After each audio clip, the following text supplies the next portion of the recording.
Bonjour à tous et bienvenue au Dazibao, le podcast qui vulgarise la recherche en Sciences Po. Je m'appelle Marjolaine et 2 fois par mois, je recevrai des jeunes docteurs ainsi que des étudiants en master et en doctorat pour parler de leur sujet de recherche en sciences politiques. Vous le verrez, nous sommes ici sur un champ d'études plutôt vaste, alors à la fin de chaque épisode, sur le site du Dazibao, vous retrouverez un résumé avec les points clés de chaque discussion, quelques définitions complémentaires et une petite bibliographie pour les plus aventureux d'entre vous. Et maintenant, sans plus attendre, place à l'épisode. Bonne écoute!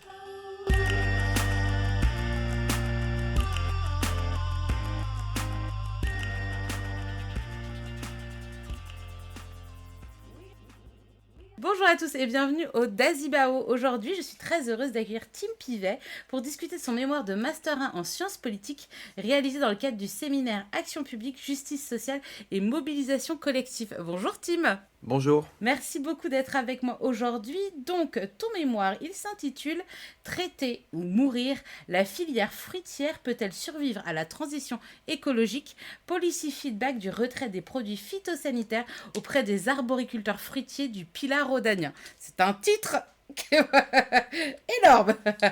Et tu as réalisé ton mémoire, c'est ça. Tu as réalisé ton mémoire sous la direction de Madame Gwenola Lenaour et tu as obtenu le prix du jury dans le cadre du prix du mémoire 2025 de Sciences Po Lyon. Bravo, bravo. Merci beaucoup, merci de me recevoir. Eh ben, je t'en prie, avec grand plaisir. C'est un peu une tradition de recevoir les élèves qui sont primés dans le cadre du prix de mémoire de Sciences Po Lyon. Et donc, comme d'habitude, tu vas y avoir droit à la question traditionnelle de tous les épisodes du Dazibao. J'aurais aimé savoir qu'est-ce qui t'a poussé à faire des sciences politiques et qu'est-ce qui t'a amené à ce sujet en particulier? Qu'est-ce qui m'a amené aux sciences politiques? C'est un peu le hasard. D'accord. En fait, quand j'étais au lycée, en seconde, on a dû faire une journée, un salon de l'étudiant, avec des anciens étudiants du lycée qui venaient présenter leurs études. Et un peu par hasard, je me suis retrouvé à discuter avec quelqu'un qui étudiait dans une école de sciences politiques privée à Lille. Moi, je connaissais pas. En fait, il m'a juste parlé de ce que c'était la science politique. Et en fait, à ce moment-là, je me suis rendu compte qu'on pouvait faire des études qui étaient basées sur les cours d'histoire, d'actualité, qui étaient ce que moi j'aimais bien, et pour avoir des métiers qui ont un impact sur la société. Et en fait, ça se recroisait à ce moment-là, je commençais déjà à avoir une sensibilité aux questions environnementales. Et donc, du coup, tout s'est un peu croisé à ce moment-là. Et du coup, en première et terminale, je me suis dit qu'il fallait que j'essaye de faire les concours de Sciences Po. Ouais. Et voilà. C'est pas une mince affaire. Exactement. Et donc, j'ai travaillé sur le dossier. Moi, je suis de l'année du bac Covid. Donc, en fait, j'ai pas vraiment passé de bac. J'ai été pris sur dossier parce qu'il y a eu juste la question contemporaine pour les IEP. Donc on a fait une épreuve et après voilà, je me suis retrouvé à Sciences Po Lyon, d'abord sur le campus de Saint-Étienne pendant 2 ans et après à Lyon. Ok, c'est bien le campus de Saint-Étienne? Ben ouais, franchement, c'est un peu méconnu. Comme c'est un petit peu moins demandé que le campus de Lyon, ça permet de rentrer à Sciences Po Lyon par une porte un peu détournée. Ouais. Bon, ça reste pas toujours simple, mais moi je me suis beaucoup amusé. Ok. Et puis honnêtement, c'est un petit campus, il y a une 50aine d'étudiants, donc il y avait une très très bonne ambiance là-bas. Voilà, je le recommande si jamais il y en a. Saint-Étienne, en plus, c'est l'une des meilleures villes de France, bien évidemment. Exactement, c'est très connu. Voilà, c'est très connu, et je dis pas du tout ça parce que je suis stéphanoise. Pas du tout. Bah, bref. Voilà. Je suis en terrain conquis. Voilà, c'est ça. Donc du coup, Saint-Étienne, donc toi, tu as travaillé chez les arboriculteurs dans le Pilar rhodanien. Donc en fait, on est Exactement. en plein dans ton territoire du campus de Saint-Étienne. Autour, tu as rayonné autour pour faire ton mémoire, en fait. Exactement. En fait, mon terrain de mémoire, il est à équidistance pile de Lyon et de Saint-Étienne. Ok, très bien. Donc voilà, dans le Pilat, c'est vraiment entre Lyon et Saint-Étienne. Et donc voilà, c'était des endroits qu'en fait je connaissais par des moments où j'avais vécu à Saint-Étienne, parce que quand on était à Saint-Étienne, on allait le week-end marcher là-bas. C'est ça qui m'a aussi inspiré cette idée de mémoire. Initialement, je voulais pour mon mémoire étudier la critique des politiques publiques environnementales, parce que à mes yeux, il y a un petit côté un peu difficilement compréhensible de critiquer des politiques publiques alors que la crise environnementale, elle est là et elle est bien documentée. Ouais. Je savais que je voulais faire de la recherche. Et donc, je voulais un sujet de mémoire qui avait une possibilité d'être étendu pour faire une thèse derrière. Et je me suis rendu compte que ce paradoxe, il était particulièrement criant en agriculture. Ouais. Parce qu'en fait, la production agricole, c'est une des premières victimes du dérèglement climatique, de par les graves intempéries qui impactent les productions, les baisses de rendement, etc. etc. Et puis il y a aussi une corrélation entre l'utilisation de certains pesticides, de substances actives et les maladies chez les agriculteurs. Mais malgré ça, il y a un mouvement anti-norme environnementale qui est très important dans Dans la le monde population agricole, ouais. agricole. Ouais. Exactement. En novembre 2023, il y a eu le lancement du mouvement des panneaux retournés, que j'ai un petit peu suivi. Oui, Donc, quand vous allez dans des communes oui, et que oui. vous voyez des panneaux qui sont à l'envers, le panneau de nom de la commune, c'est quelque chose qu'on voit très souvent, en fait, ça vient de ce mouvement fin 2023 qui s'est lancé dans le Tarn d'abord et qui s'est ensuite répandu dans toute la France.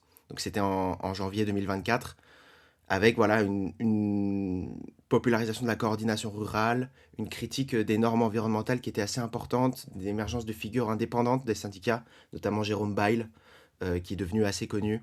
Et donc il y avait tout cette opposition qui est historique, qui est ancienne entre les agriculteurs français et les institutions européennes, qui aujourd'hui est perpétuée et réinvestie par le conflit environnemental.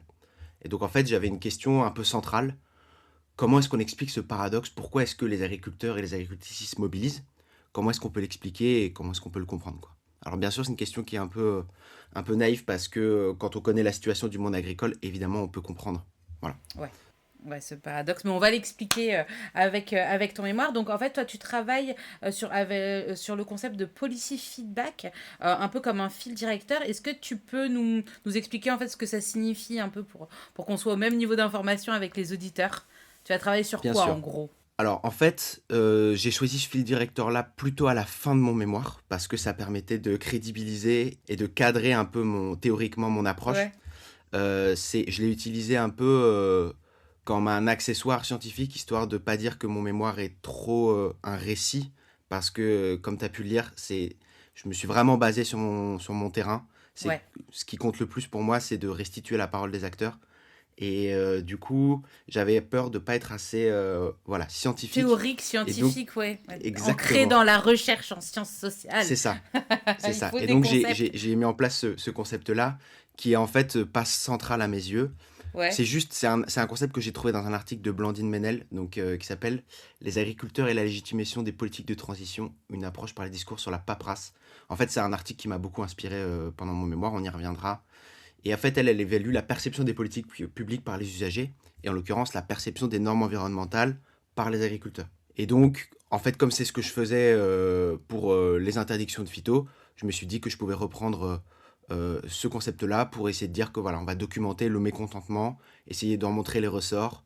Voilà, pourquoi est-ce qu'on conteste des politiques publiques, quels arguments on mobilise, quelle logique de raisonnement. Et en fait, j'ai couplé ça avec quelque chose qui était plus proche de ce que j'ai fait, c'était l'étude de cas. Donc là, je me suis basé sur des articles de sciences politiques sur la méthodologie de l'étude de cas, parce qu'en fait, j'ai fait en quelque sorte la monographie d'un territoire. Je suis allé dans le Pilat rhodanien, la petite chaîne de montagne dont on parlait juste avant, qui est entre Lyon et Saint-Étienne.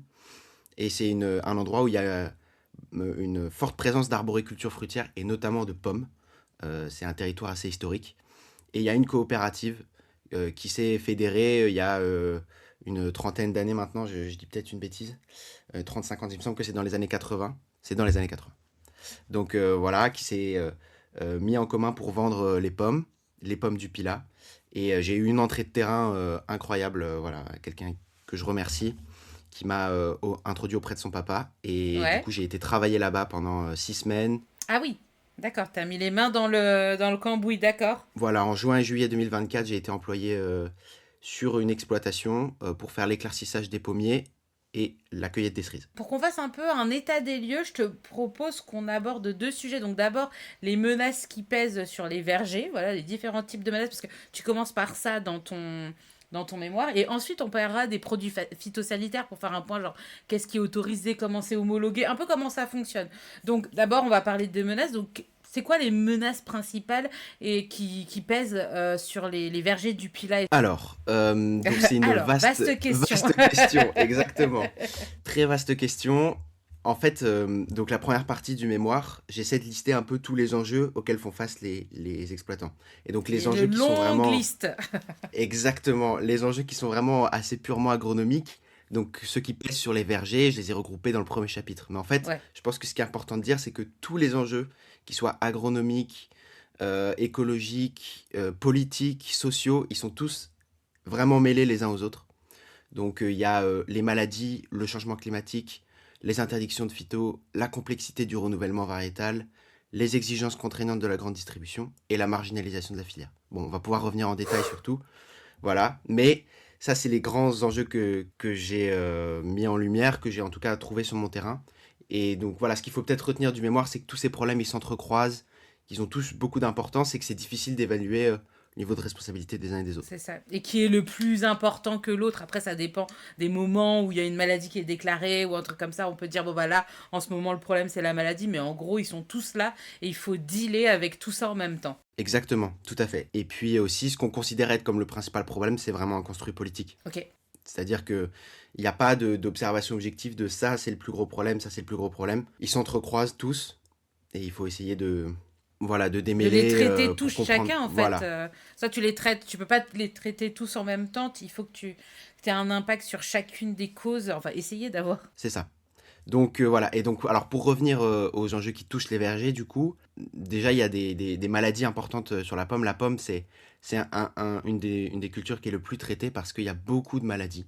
La principale, c'est la tavelure. Donc La ça, tavelure. Ok. c'est un champignon et c'est ce qui fait des taches brunes sur l'épiderme de la pomme. D'accord. Vous en avez peut-être vu. Et c'est en partie à cause de cette maladie-là que la pomme est beaucoup traitée. C'est vraiment la maladie la plus connue et la plus destructrice pour les pommes.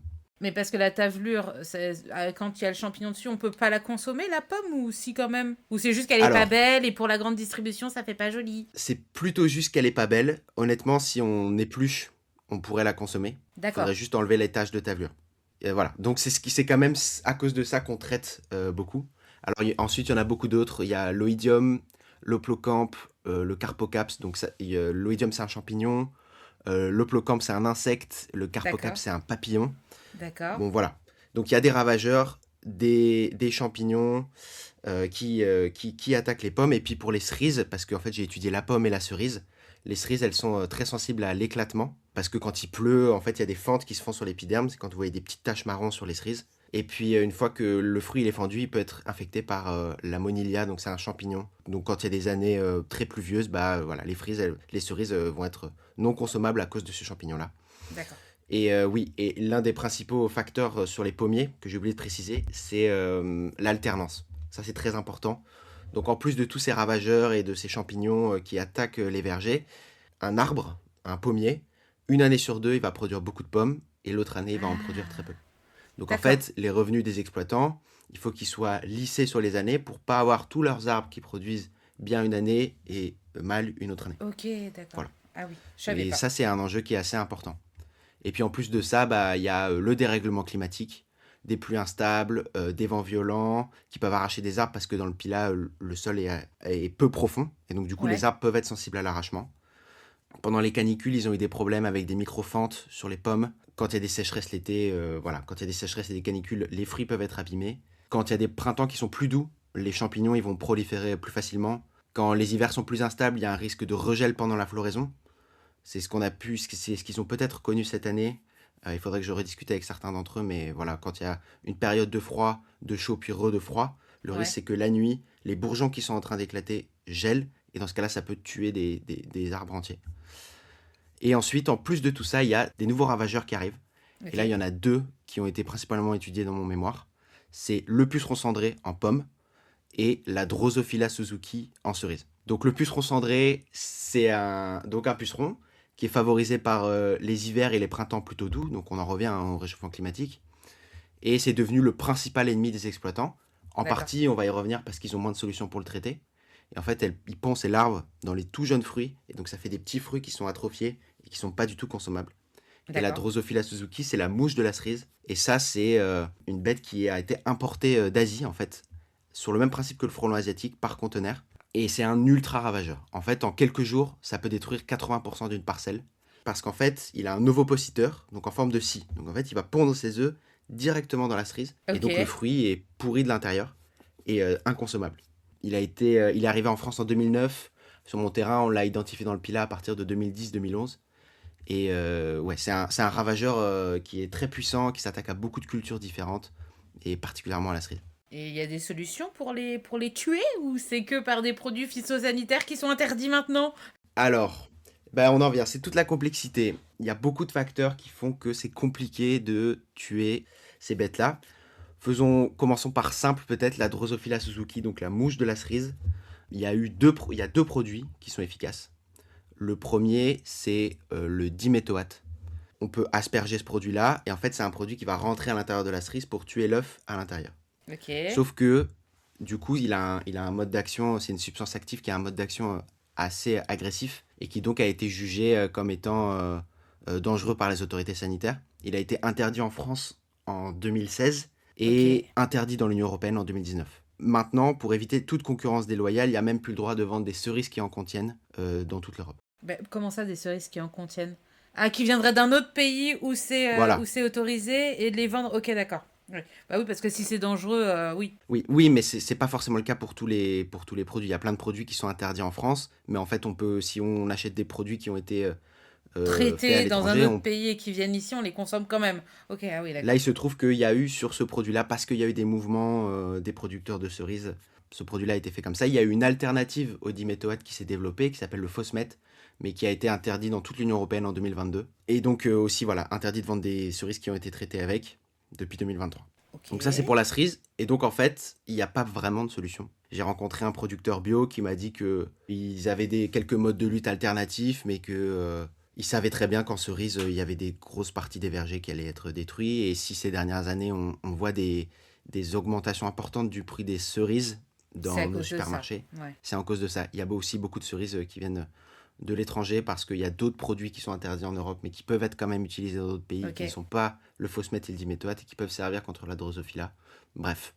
Voilà, donc c'est très compliqué de produire des cerises, en tout cas pour les exploitants que j'ai rencontrés. Mais bien évidemment, ces produits-là, on peut pas savoir que les cerises qu'on va consommer qui viennent de l'étranger ont été traitées avec ça. C'est jamais marqué avec quoi a été traité ton produit pour les consommateurs. C'est pas Alors, faire- C'est comme autre chose, là, il y a pardon, des c'est un autre interdictions. sujet, Non, mais non, non, non. Je sais pas exactement comment est-ce que sont vérifiés les taux de résidus de pesticides. Ce qui est sûr, parce que moi, cette année, j'étudie les filières de distribution de pommes. Ce qui ok, est sûr, c'est que dans les filières de distribution en France, il n'y a jamais de contrôle des LMR, donc des résidus, des taux de résidus de phyto sur la fruitière, sur la filière de commercialisation, parce que c'est pas une information qui est jugée intéressante par les centrales d'achat, c'est pas ça qui les intéresse. Et super, génial. du coup c'est pas un contrôle qui est effectué. Voilà. Et après, pour ce qui vient de l'étranger, comment est-ce qu'ils font appliquer les lois Oui, bah qui alors ça, oui. interdisent les ventes de cerises qui contiennent ces produits-là? Honnêtement, je sais pas sur ce point-là précisément. Donc voilà, là on a parlé de la cerise et un petit peu sur Ouais, la pomme. Le puceron cendré, et c'est un peu le cœur de mon mémoire. En fait, c'est ces interdictions-là qui sont vraiment contestées parce que ce dont on a ok. parlé sur la Drosophila suzuki, donc la mouche de la cerise, c'est interdit depuis quelques années et donc c'était pas l'actualité chaude. Par contre, il y a eu la loi du plomb cet été que vous avez probablement suivi, et ça c'était au cœur de l'actualité pour les producteurs de pommes. Parce qu'en fait, contre le puceron cendré, il y a plusieurs solutions qui sont interdites qui sont autorisées pardon, dans les autres pays européens. Donc déjà, il y a le spirotétramate qui est contenu dans le produit qu'on appelle le Movento. Et ça, c'est un produit qui a connu la fin de son homologation au niveau de l'Union européenne en 2025. Donc l'année où j'étais moi sur les exploitations, c'était la dernière année d'homologation du spirotétramate. Donc ils savaient qu'à partir de 2026, donc là de janvier, ils ne pourraient plus l'utiliser. Alors que c'était l'arme la plus efficace contre le puceron cendré. Ensuite, dans les autres pays européens, ils ont encore le sulfoxaflor. Sauf qu'en France, il a été suspendu depuis 2017 parce qu'il y a une procédure qui a été lancée contre l'État français pour non-respect des protocoles sanitaires de la part des entreprises qui ont effectué les tests. Donc parmi ces associations, il y a notamment Génération Future, qui est très engagée sur les questions des pesticides. Et donc il est suspendu en France depuis 2017 pendant la procédure. Ensuite, il y a eu une décision du tribunal de Nice en 2019 qui interdit le produit parce que les tests n'ont pas été correctement réalisés. Ça a été confirmé en 2025 par le tribunal administratif de Marseille. Et donc ce produit-là, il n'est pas autorisé en France, alors qu'il est dans les autres pays européens. La dernière alternative qui est autorisée en Europe et qui est interdite en France, et ça vous en avez sûrement entendu parler, c'est l'acétamipride. Donc c'est le fameux néonicotinoïde qui a fait l'objet de la loi du plomb pour une réautorisation. Donc les personnes que j'ai rencontrées étaient vraiment mobilisées en faveur de la loi du plomb parce qu'ils disaient que c'était la dernière alternative efficace qui leur restait pour traiter le puceron cendré. Il y a d'autres produits qui sont encore autorisés, qui peuvent avoir cette application, mais en fait, ils sont jugés assez inefficaces parce que quand on a trop peu de solutions techniques, quand il y a trop peu de produits pour traiter un même phénomène, il y a des mutations qui apparaissent chez les ravageurs, et donc c'est ce qu'on appelle du contournement. Et donc en fait, si vous traitez avec un seul produit contre un seul insecte, ben, en fait, au fur et à Il va mesure, devenir les résistant en populations... fait. Exactement. Il y a des résistances qui développent et les populations qui sont résistantes vont se développer et donc le produit va devenir totalement inefficace. Les alternatives qu'on a pas mal mentionnées pendant la loi du plomb, c'était le flonicamide notamment. Et ça, c'est le problème de ce produit-là, c'est qu'il y a des résistances et des contournements qui existent. Ok, d'accord. Et est-ce qu'il y a des modes de lutte alternatifs? Grande question. Cette année, j'ai travaillé avec des producteurs de pommes dans le Nord qui m'ont dit qu'ils arrivaient à repousser le puceron cendré grâce à des huiles essentielles. Ok. Mais c'est des territoires de production qui sont différents. Ils n'ont pas autant de pucerons cendrés parce qu'il ne fait pas aussi chaud. Et ils n'ont pas les mêmes variétés. Donc voilà. Ok. Et dans les agriculteurs que tu as pu interroger, est-ce qu'il y a un problème plus qu'un autre qui est cité ou c'est une préoccupation plus qu'une autre qui est citée ou c'est, comme on l'a dit en tout début en préambule, c'est vraiment tout le package qui est problématique. Bah en fait, quand moi j'arrive et que je leur dis que je m'intéresse un peu à l'environnement, etc., on va forcément me parler des interdictions de phyto en me disant qu'elles sont pas cohérentes et qu'elles sont pas applicables pour leurs exploitations. Mais en fait, quand on rentre dans le détail, les autres soucis dont on va pouvoir parler, notamment les problèmes de distribution, etc., Ouais. ils se placent un peu au même niveau parce que les interdictions de phytosanitaires sont un problème parce qu'il y a aussi plein d'autres enjeux et de problématiques qui pèsent sur les producteurs au niveau de la distribution, de la complexité de changer les variétés, Ouais. etc. etc. Donc en fait, c'est vraiment lié aussi dans le discours des exploitants. S'ils contestent aussi de manière aussi publique les interdictions de phytosanitaires, c'est parce qu'il y a toutes ces autres problématiques qui forment une sorte d'infrastructure Ouais, du problème. qui les bloque et qui... D'accord. On a parlé d'autorisation, d'homologation, etc. Est-ce que tu peux nous parler, en fait, concrètement, comment ça marche, l'utilisation de produits phytosanitaires en France? Comment ça marche la réglementation? Comment on décide de leur mise sur le marché, de leur retrait? Tu as parlé d'un temps d'homologation d'un produit qui finissait en 2025, donc on savait, c'est-à-dire qu'il y a une durée d'utilisation qui est donnée pour un produit et ensuite on ne sait pas si c'est ok, si ça va continuer ou pas. Enfin, comment ça marche tout ça? Ça a l'air d'être un peu un bazar, non? Je ne sais pas. Totalement. Alors, Ah, c'est d'accord. compliqué. C'est compliqué parce qu'il peut y avoir plusieurs systèmes qui s'entrecroisent. Donc le principal, déjà pour toutes ces informations-là, je vous renvoie en partie aussi au travail de François de Dieu, que je vais beaucoup citer aujourd'hui. Il a écrit un livre qui s'appelle Pesticides, le confort de l'ignorance. Et voilà, il explique très bien toutes ces démarches-là. Je vais m'inspirer de en fait, j'ai lu ce que lui a fait. Et ensuite, moi, dans mon mémoire, voilà, j'ai été retrouver les arrêts européens, etc. Ok. Il y a beaucoup de citations d'arrêts parce que c'est des arrêts de l'Union européenne qui interdisent les produits en question. Donc comment ça se passe? En fait, quand vous êtes une entreprise phyto et que vous avez trouvé dans vos laboratoires une solution qui pourrait être commercialisée, vous allez d'abord voir l'Union européenne en ayant réalisé vous-même les tests d'homologation. En fait, l'Union D'accord. européenne a pas de laboratoire pour réaliser les tests, donc c'est les entreprises qui réalisent les tests et qui ensuite les soumettent aux experts de l'Union européenne qui, eux, analysent la compatibilité des tests avec leurs exigences. Ça pose pas un problème, pardon, je m'arrête directement là-dessus. C'est un Vas-y. truc qui m'a. Ça pose pas un problème de. Tu sais, ben, en fait, ils sont partie. Enfin, tu vois, t'es jugé parti, en fait. Coucou, regardez Exactement. mon produit. Il est vachement bien. Alors, Tenez. tout à Donc fait. après, si Ça l'Union fait européenne partie n'a pas de des laboratoire, problématiques. c'est un peu chelou, non? En fait, comment on fait pour être sûr que. Est-ce que c'est retesté? Il y a un échantillon qui est retesté au hasard pour dire, on va quand même checker ou non, on croit sur parole une entreprise de phyto, quoi. C'est chelou. Alors, donc il y a pas de tests qui sont effectués par l'Union européenne. Est-ce qu'il y a des tests par lot aléatoires? Je ne sais pas. Procédure technique dont j'ai pas l'information ici. En fait, ce qui est fait concrètement, c'est que les scientifiques de l'Union européenne, ils vérifient les tests d'homologation. Pour pouvoir réaliser les tests d'homologation, il y a des contrôles qui sont opérés, je pense, sur les laboratoires des entreprises pharmaceutiques pour, pour qu'ils puissent réaliser ces tests-là eux-mêmes. Première chose. Deuxième chose, en effet, c'est problématique que ce soit les entreprises qui réalisent les tests eux-mêmes. Et parce que ça participe au déni organisé, dont on va parler après, mais en fait qui est la sensation qu'on peut avoir d'être protégé grâce à toutes nos procédures administratives, alors qu'en fait elles ont certaines défaillances. Et notamment, le fait que les entreprises phyto réalisent elles-mêmes les tests, c'est un problème parce que ils exposent des rats à des très fortes doses de solutions techniques pour savoir si c'est dangereux ou pas. Donc en En fait, plus, on ils utilise des exposent des animaux. rongeurs, Super. ils exposent des rongeurs à une forte inhalation d'un coup, mais pas des humains à de très faibles doses sur le long terme. En fait, on teste pour voir est-ce que si on se prend beaucoup d'acétamipride ou de sulfoxaflor, peu importe, si on en inhale Inhale. beaucoup d'un coup, Inhale. voilà, si on en inhale beaucoup d'un coup, est-ce que c'est dangereux pour des rongeurs qui ont des organismes qui fonctionnent de manière très proche des nôtres? Alors qu'en fait, l'exposition réelle sur les vergers, elle se fait parfois pas toujours bien protégée parce qu'il fait parfois très chaud quand vous épandez des pesticides dans le Pilat ou surtout sur les vignes, il peut faire extrêmement chaud, donc avoir une combinaison intégrale c'est compliqué. Ensuite, on teste pas des très faibles expositions sur le long terme, donc ça en fait on ne sait pas si c'est dangereux pour ça.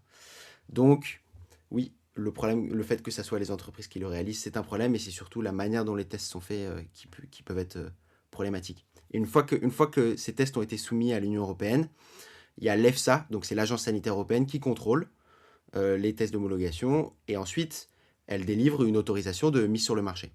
Ensuite, pour que ça soit autorisé dans les différents pays, ça passe par les agences sanitaires nationales. Alors pour éviter qu'il y ait 27 contrôles par 27 agences différentes, elles sont regroupées dans 3 agences par secteur. Donc il y a l'agence référente pour l'Ouest, pour l'Europe centrale et pour l'Est. Donc je ne vais pas parler de l'Europe centrale et de l'Est parce que je ne les connais pas. Je vais parler de l'ANSES parce qu'en fait la France est référente pour les autorisations en France, je pense en Belgique et aux Pays-Bas, je ne suis pas sûr, il faut vérifier, et en Espagne, ça c'est sûr. Donc voilà, en Espagne et au Portugal. Donc en gros, l'ANSES est responsable des autorisations de mise sur le marché européennes pour plusieurs pays. Et donc l'ANSES va à son tour regarder les tests d'homologation pour savoir si les produits sont compatibles avec les normes demandées par l'agence française sur lesquelles se basent les autres pays. Voilà. Donc en fait, c'est un long parcours pour pouvoir faire autoriser un produit. Et une fois qu'il a une homologation par l'EFSA, c'est pour 10 ans.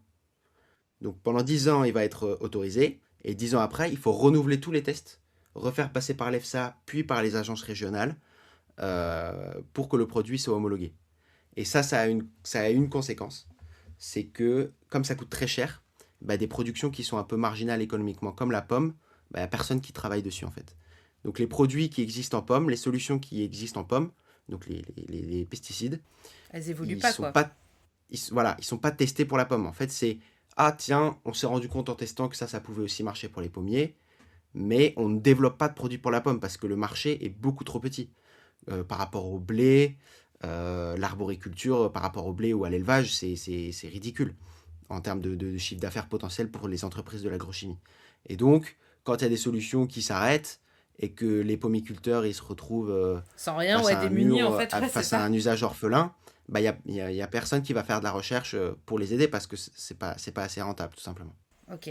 Et donc, c'est qu'une fois qu'ils ont passé donc l'agence sanitaire française, qu'on dit qu'ils sont homologués, que là, on parle d'homologation 10 ans, et ensuite, on recommence le Voilà, processus tous les 10 ans, ou alors c'est retiré du marché parce que c'est fini, qu'il y a eu des tests qui ont dit que c'était plus ok pour la santé, et puis débrouillez-vous avec ça, trouvez un autre produit homologué voilà, qui pourrait marcher, ou débrouillez-vous avec des huiles essentielles. En gros, c'est ça. voilà, exactement, exactement.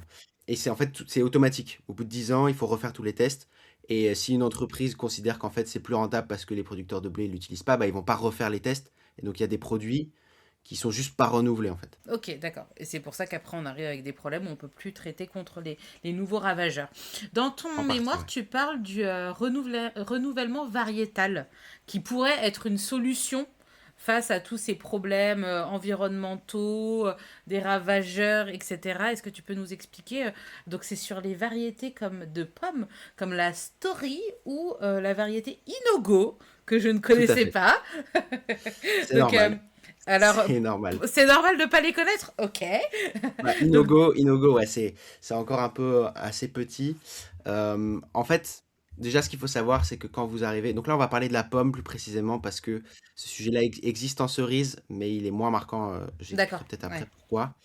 Quand vous arrivez donc sur une exploitation de pommes, il y a sur les vergers entre 7 et 10, voire 12 variétés différentes. Ok, En d'accord. fait, ça, c'est essentiel parce que ça permet d'échelonner les récoltes. Toutes les variétés n'ont pas leur floraison en même temps. Et donc, il faut que vous ayez des pommes qui soient prêtes en août et ça s'étend jusqu'aux variétés tardives en novembre. Parce qu'en fait, si vous avez toutes vos pommes qui mûrissent en même temps, bah, vous ne pouvez pas les cueillir à temps et donc elles pourrissent. C'est pour Mais ça qu'il faut des variétés toi différentes. les vergers dans lesquels tu as travaillé, pour qu'on ait une idée, c'est. On va pas parler en termes d'hectares parce que je pense que ça parle à personne. J'ai travaillé, enfin, l'exploitation faisait 3 hectares. Voilà, ouais, ok. Ouais. Mais en nombre d'arbres, par exemple, de pommiers, et un pommier, ça fait. Enfin, c'est très con comme question, mais un pommier, ça fait Non, non. combien de pommes? Tu vois, genre, enfin, je sais pas, ça représente combien de. Ça rapporte quoi? Enfin, c'est. Qu'est-ce que tu es censé récolter avec combien d'arbres et combien de pommes? Je sais que ça peut être très variable en fonction de la personne que tu as en face de toi, mais pour avoir une petite idée de si on devait remplacer tous les arbres, c'est combien en fait? Combien d'arbres il y a sur une exploitation, je pourrais pas dire parce qu'en fait, c'est des exploitations. Là où moi j'ai travaillé, il y avait plus de 20 hectares quand même. Ah oui, 20 hectares, ça Donc commence à. Ouais. voilà. Donc en fait, c'est des. On peut séparer les exploitants dans deux types d'exploitations. En tout cas en pomiculture, il y a les exploitations du modèle entrepreneurial et le modèle de la firme. Donc en fait, il y a des grandes entreprises qui ont des exploitations. Donc François Dedieu, que je mentionnais avant, il travaille sur des exploitations de cette taille-là, 60 à 130 hectares en gros, là où il a travaillé lui. Et c'est gigantesque. Donc il y a le chef d'exploitation, c'est plutôt la figure d'un patron d'entreprise, quoi. Plus que d'un exploitant qui Oui, est à la tête agricole, de... oui, voilà. Voilà, c'est ça. Là, on est sur un modèle qui est très différent. C'est industriel, Et on dirait, non? On va dire. on dirait industriel, ouais. On dirait industriel, c'est ça. C'est pas la Alors que petite là, moi, où exploitation j'ai... familiale, voilà, le Exactement, père, les fils, et genre de génération en génération. c'est Voilà, ça. l'image qu'on se fait de la ferme, voilà. Là où moi j'ai travaillé, on dit que c'est des exploitations de taille moyenne, du modèle familial de l'agriculture française, D'accord. parce qu'en fait c'est le modèle de cette exploitation familiale, de l'image qu'on a des agriculteurs, avec un chef de famille qui travaille avec des actifs familiaux, donc son épouse, et qui lègue son exploitation à ses enfants. Moi j'ai travaillé sur des exploitations qui sont sur ce modèle-là, et ça va à savoir que voilà, c'est un modèle qui est en voie de disparition, si je puis dire, parce que la taille moyenne des exploitations au global en France augmente énormément et le nombre d'exploitations diminue. Donc en fait, on a vraiment petit à petit voilà, une transformation du modèle. Mais en tout cas, moi j'ai travaillé dans des exploitations qui font entre 8 et 22-23 hectares. On peut dire que c'est des. Ouais, c'est ça. On peut dire entre 8 et 20 hectares, on peut dire que c'est des milliers. C'est dans les milliers d'arbres, quand Ah même? oui, Oui, je des pense, milliers oui, d'arbres, ouais. je pense. Je saurais pas du tout répondre, mais oui, oui, en fait, les vergers, donc une parcelle, c'est des lignes avec des arbres qui sont à la suite les uns à la suite des autres. C'est pas des arbres qui sont en forme de cône, hein, c'est des espèces de tiges. En fait, Ok. si vous avez un pommier dans votre jardin, vous avez un tronc et les feuilles qui Plein de. partent de Ouais, tous les voilà. côtés en haut, plein de réminiscences. Ça existe encore parfois sur les vergers de cerises, mais quasiment plus en fait. Les D'accord. arbres aujourd'hui, ils sont pas faits comme ça, ils sont sur des parcelles, sur des lignes. Et donc, c'est beaucoup plus efficace pour produire, pour éclaircir. Enfin, Mais ça voilà. a été travaillé pour que ce soit ouais, plus rapide, etc. C'est pas du tout le Voilà, pommier qui fait n'importe quoi et qui vit tout à sa fait. life au milieu d'un jardin, quoi. Ouais, bah, si, je vous invite à regarder en fait Ouais, une je image mettrai des d'une photos parcelle de pommes. dans l'article Ouais, qui te sera consacré, comme ça les auditeurs pourront voir. Ok. Donc du coup, c'est des milliers d'arbres sur des dizaines d'hectares. Donc du coup, s'il fallait tout remplacer pour que les exploitations aillent mieux, ça serait avec, donc on le disait, la Story ou l'Inogo. Mais c'est pas si facile que ça. Voilà, avoir plusieurs variétés dans un verger, donc 7 à 10 ou parfois plus, ça permet aussi de répartir le risque. Parce qu'en fait, toutes les variétés sont pas sensibles de la même manière aux conditions climatiques, aux ravageurs, et cetera, et cetera. Et donc, vous pouvez avoir des années où telle variété a pas bien produit, mais elle produira mieux l'année d'après. Et donc, il faut aussi répartir le risque. Et en fait, il y en a quand même 2 qui sont plus présentes dans le Pila et en France de manière générale, c'est la Gala et la Golden, Oui, que vous c'est les connaissez classiques, sûrement ça, de ouais. nom. Voilà. Qui en fait ce sont des variétés qui ont été développées pour la Golden après la Seconde Guerre mondiale et pour la Galette dans les années 80, dans un moment où on cherchait à avoir des rendements plus importants en pommes. Ce qui était intéressant, c'était que c'est des variétés qui sont très bonnes. C'est accessible à tous, c'est pas trop croquant, n'importe qui peut en manger, c'est assez sucré, enfin voilà.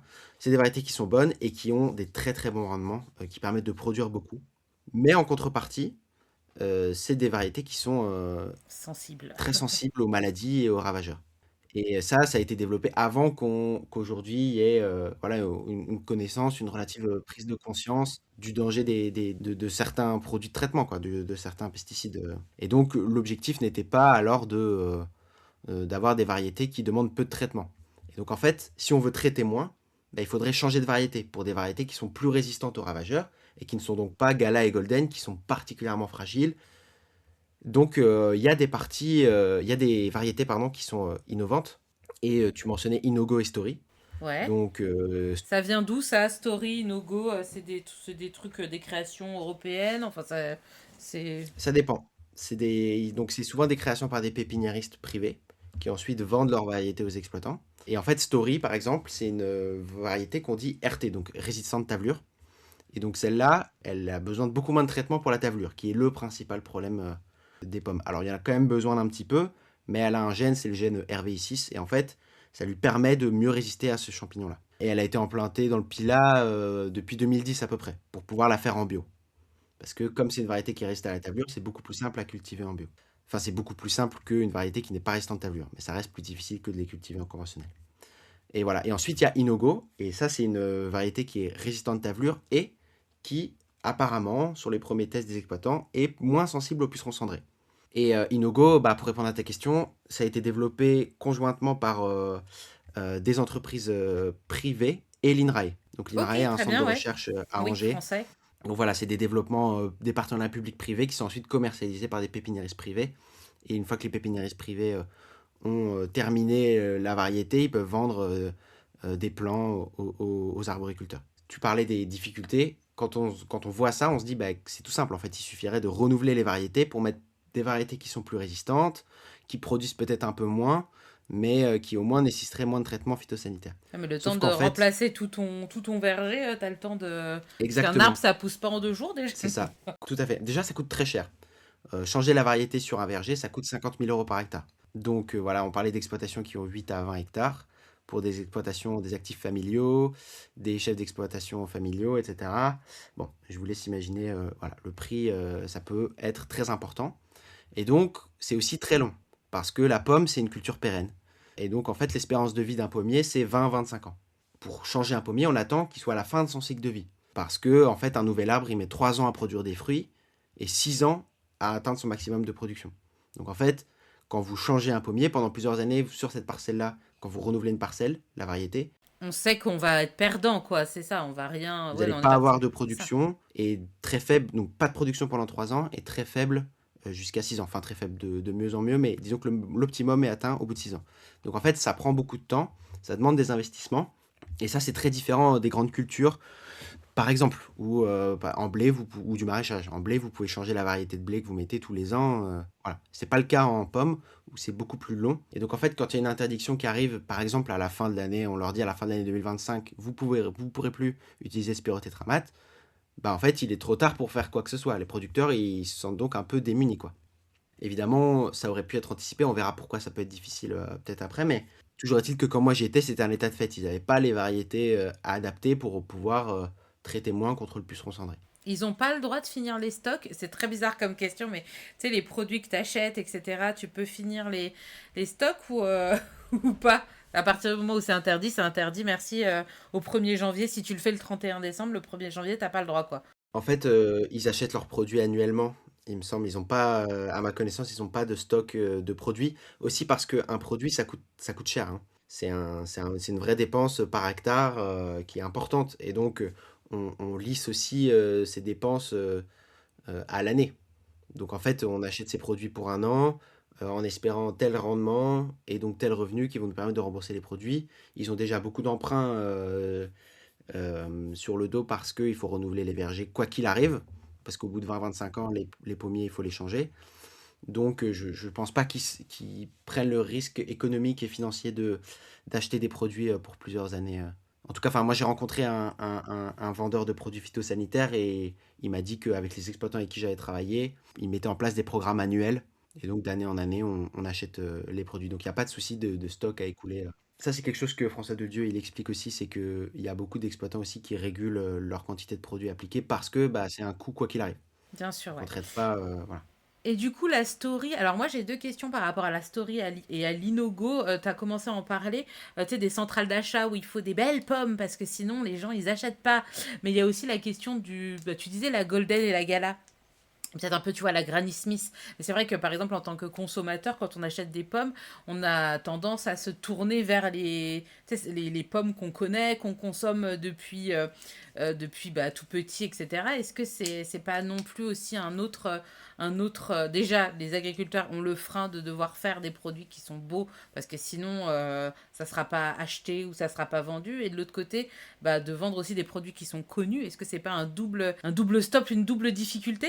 Totalement. Quand peut-être qu'en écoutant ce qu'on a dit précédemment, on peut se dire que la solution pour régler le problème, ça serait de Bah, c'est planifier le facile, renouvellement dis des donc. variétés. C'est ça. Voilà, exactement. Il suffirait de planifier le renouvellement des Attendez, les variétés mecs, sur les 10 prochaines années. on plante un arbre, c'est Et tout. voilà, c'est ça. En fait, on pourrait se dire qu'il suffirait de changer les variétés. Sauf qu'en fait, il y a un nouvel enjeu de capital dont on n'a pas parlé pour l'instant, c'est la filière de distribution. Donc les producteurs, ils sont confrontés à des attentes commerciales qui sont vraiment contraignantes pour eux. Parce qu'en fait, pour vendre leurs produits dans les grandes surfaces, ils doivent faire donc 3 choses. Déjà, c'est fournir les variétés populaires pour plaire à la clientèle. Donc Gala, Golden, il y a aussi Pink Lady qui est très connu. Oui, c'est Bon, vrai, c'est oui. Pink encore un autre Lady, sujet. Granny Smith qui sont un petit peu plus acides, etc. Voilà, c'est pour varier les plaisirs. Mais il n'y en a pas non plus 150 hein, des variétés de pommes quand tu fais tes courses. T'as celles-là qui sont vraiment très très connues. Et puis voilà. Voilà. Donc en tout cas en grande surface, c'est vraiment ces variétés-là. Alors ça change aussi de région. Enfin, en tout cas, eux, ils ont une forte demande. Ils travaillent avec des grandes surfaces et ils ont une forte demande de Gala et Golden. Donc ça, c'est problématique parce qu'on a vu que c'était des variétés qui sont très sensibles, qui donc nécessitent des traitements. Et ensuite, il faut aussi fournir des fruits avec un calibre parfait, sans aucune tache sur l'épiderme. Et ça, c'est un résultat qui est impossible à obtenir sans produit de traitement. Concrètement, vous ne pouvez pas avoir une pomme dont le calibre est mesuré ça se joue à quelques millimètres, hein, ça passe par des calibreuses. J'ai eu accès cette année au cahier des charges de la filière qualité Carrefour et c'est assez impressionnant. Ça se joue vraiment à quelques millimètres, quoi. Donc en fait, il faut que les pommes, elles soient uniformes, elles aient aucune tache, aucune petite tache de tavelure, alors qu'une tache de tavelure, on pourrait l'enlever avec un couteau. Ça, c'est pas vendable en grande surface parce que les grandes surfaces disent que les consommateurs ne le veulent pas. Bon voilà, peut-être que je reviendrai après un peu là-dessus sur ce débat-là. C'est pas forcément la faute des consommateurs. Je pourrais mettre en lien de Vas-y, vas-y. ton épisode. J'avais un autre podcast il y a un petit temps du côté entrepreneuriat où j'avais reçu la patronne de Cadalis. Cadalis, c'est une marque de cosmétiques basée sur les actifs de bananes. Et justement, elle, en fait, bah, où est-ce qu'elle récupère ses bananes? Bah, c'est tous les rejets. Parce que la banane est trop petite, trop machin, elle a une tache, elle a ceci, elle a cela. On veut pas l'utiliser. Et donc les bananes, tu as plein de sortes de bananes avec plein d'actifs super bons pour la peau, pour les rides, pour les taches, pour tout ça. Et en fait, elle récupère tous ces stocks qui sont des invendus, c'est les bananes mal aimées. Elle a bâti toute une marque de cosmétiques là-dessus, justement des rejets de la grande distribution et pas forcément des consommateurs. Et on en parle, il y a tout un moment où on en parle dans l'épisode, donc je le mettrai en lien pour les gens que ça intéresse. Donc c'est pas de la science politique, c'est de l'entrepreneuriat voilà, cosmétique, mais voilà, ça peut être aussi intéressant parce que c'est la même chose pour tous les fruits, quoi, en fait. Exactement. En fait, quand les fruits, donc, quand on parle de ces attentes, notamment esthétiques, donc les fruits, quand ils sont triés, soit par, la coopérative, soit par, bon, en fait, ça se fait souvent au niveau des exploitants. C'est plutôt les exploitants qui doivent le faire eux-mêmes pour pouvoir avoir des lots présentables à la grande distribution. Et donc, en fait, quand ils trient les pommes qui passent pas, le test, qui sont soit un peu trop petites, soit qui ont une petite tache, elles partent ce qu'on appelle à l'industrie et donc elles vont être revendues dans une catégorie, avec un prix bien moins élevé pour faire des compotes, ou des jus de pommes. Et les exploitants chez qui je travaillais, ils font aussi eux-mêmes leurs jus de pommes. Donc avec les pommes qui sont moins belles, ils les récupèrent. Ils font des jus de pommes eux-mêmes. Donc ça, c'est une solution qui est utilisée par la plupart des producteurs de pommes. Ils ont tous leur ligne de jus de pommes pour valoriser les pommes qui sont moins belles. Sachant que quand vous vendez vos pommes à l'industrie, là, les pommes françaises, elles se retrouvent en concurrence avec les pommes polonaises notamment, qui n'ont pas les mêmes contraintes économiques. Et donc, ça pose, enfin, c'est une concurrence qui est difficile à tenir. Et donc, les pommes qui sont vendues à l'industrie, elles couvrent parfois et même assez souvent même pas le coût que ça a été de les produire. Et tu l'as abordé tout à l'heure, tu parlais des petites exploitations familiales, etc. Et c'est vrai qu'on n'a pas encore, on a abordé la question de la taille des exploitations, mais en gros, au niveau des agriculteurs concrètement, de la lutte qu'ils mettent en place, voilà, pour en fait maintenir leurs exploitations à flot, c'est quoi le profil des gens que tu as rencontrés? Parce que tu consacres un chapitre entier de ton mémoire à ce que tu appelles la menace de la disparition de la filière. Est-ce que vraiment on risque en France, ou enfin dans le Pilat rhodanien, de ne plus avoir de producteurs de pommes ou de cerises ou... Vaste, grande question. En fait, je pourrais pas moi répondre à cette question-là précisément. Je le mets dans mon mémoire parce que c'est quelque chose qu'on m'a dit. En fait, là, à ce moment-là, je rapporte la parole de la manière dont eux le vivent. Mon mémoire ne cherche pas forcément à dire la vérité, c'est ci, c'est ça. C'est surtout, eux perçoivent les interdictions de pesticides de telle manière parce que ils défendent ça, ça, ça, ça, ça. Et en fait, parmi leurs arguments, il y a le fait que la filière serait menacée de disparition. Tout ce qu'on a évoqué précédemment, en fait, ça forme ce qu'on appelle un verrouillage socio-technique. Et en plus, le fait qu'il n'y ait pas de développement, parce qu'en fait, ils sont tellement petits qu'en fait, C'est ça. l'industrie agroalimentaire, comme on l'a dit, s'en bat les steaks. Attends, Ouais, je vais le dire de façon plus correcte pour le podcast, s'en fiche un peu, parce qu'ils sont pas assez exactement. économiquement intéressants. Voilà, aucun intérêt de développer un produit pour quatre mecs qui produisent des pommes, quoi. Alors que Voilà. les gars qui font du maïs ou du blé, ah bah alors là, il y en a plein les champs partout en Europe, donc là, les gars, on peut les arroser de produits, c'est eux qui font gagner l'argent, en fait, et pas les Exactement. producteurs de pommes, d'abricots ou de cerises. Tout à fait. Bah voilà, c'est ça. Tout ce qu'on a mentionné pour l'instant, il y a un verrouillage de la filière à tous les niveaux qui empêche la réduction de pesticides. Parce que, voilà, parce qu'il y a des attentes contraignantes de la grande distribution, parce qu'il y a des enjeux dans les vergers, parce que les consommateurs ont aussi des habitudes d'achat. Et donc tout ceci fait que la filière peine à réduire son utilisation de pesticides. Et quand les interdictions arrivent, eh ben, ils se retrouvent un peu face au mur, quoi. C'est ça. Et puis, qui aurait envie de reprendre une exploitation où tu sais que tu Exactement. vas galérer, en fait? Et c'est toute la question. Ce que eux disent, c'est que personne ne veut reprendre leurs exploitations parce que c'est devenu trop compliqué de produire. En fait, ils ont été assez marqués par l'expérience de la cerise, donc que j'expliquais au début, avec les interdictions de diméthoate et de phosphamètre. Bah, en fait, la plupart des exploitants, il y en a beaucoup qui ont arrêté de produire des cerises et qui ont arraché leur verger de cerises pour mettre des pommes ou d'autres fruits. Ah, il y a aussi de l'arrachage, comme dans les vignes. Parce que c'est vrai qu'on en entend beaucoup parler dans les vignes. Il y a beaucoup d'arrachage de vignes, etc. Parce que, bon, avec la météo et trucs comme ça, où ça devient, voilà, c'est plus rentable, etc. Alors, il y en a eu, ouais, il y en a eu pas mal. Et dans le Pilat, on arracherait plutôt des cerisiers pour mettre des vignes, parce que ça rapporte plus, et que c'est plus prestigieux, et qu'il y a plus de gens qui sont intéressés pour se lancer. Dans la vigne au Pilat, dans le Pilat. Ah, il y en a beaucoup, hein. Il y a beaucoup Ok. d'appellations. En fait, il y a pas mal, je les ai plus en tête, mais il y a beaucoup d'appellations qui se font sur les contreforts du Pilat, et qui sont des appellations très connues que tu connais probablement.